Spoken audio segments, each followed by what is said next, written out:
think that we have a great opportunity with toric lenses and with incisional surgery to be better. And to be better simply means to be more accurate. And to me, those ink marks really need to be banished from planet Earth. They are so terribly insensitive. You just don't want to depend on a mark that is placed on the eye by either myself, where I was off by 10 degrees, or by a nurse.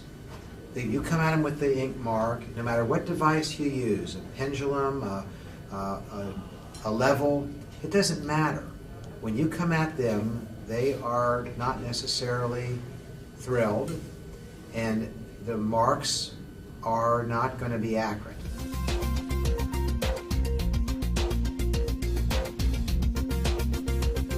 Every degree is 3.3% of the effect, so you're off a mere 10 degrees, you've lost a third of the effect. That's unacceptable. It's acceptable if you're willing to be good, but not if you're willing to try to shoot for as good as we can get.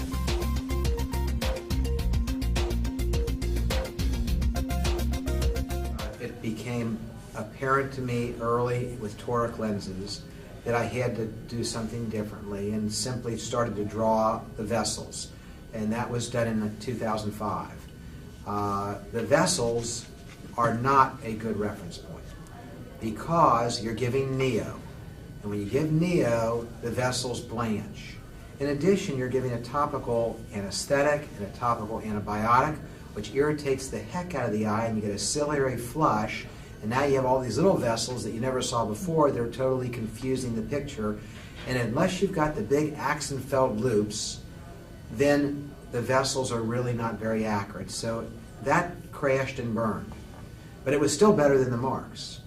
Now, the next lucky break was iris fingerprinting.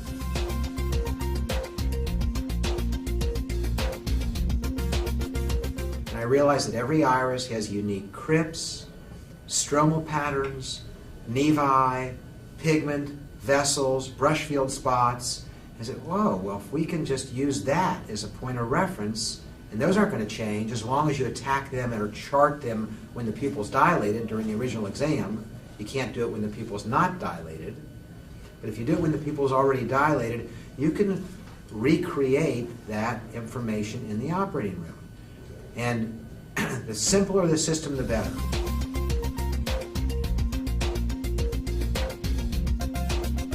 We will eventually have extremely accurate methods of intraoperative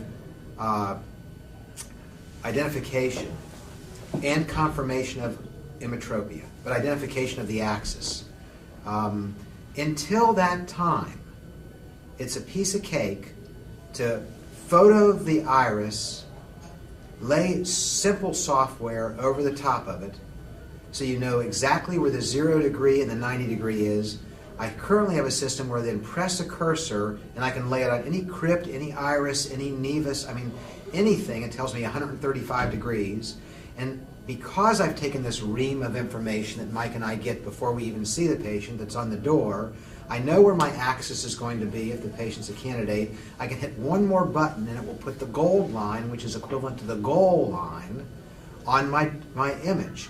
Then I take a print. This can be transferred to the OR by other methods, but in the very simplest method, I have a print that I take to the operating room, and I don't have to ever mark. It's easy to re-identify the major meridia, the landmarks, and I feel like I'm right on the money. Until Jack Holliday told me that I wasn't on the money, because he says you're using an anatomical geometric center, and that's not how astigmatism works. So I have to go back to the drawing boards when I leave this meeting and think about that some more, but I can tell you I feel so much more confident and more accurate by this system. And I understand that Hogstrite is going to be working on this, and it would be wonderful if a company of that quality helps us solve this problem.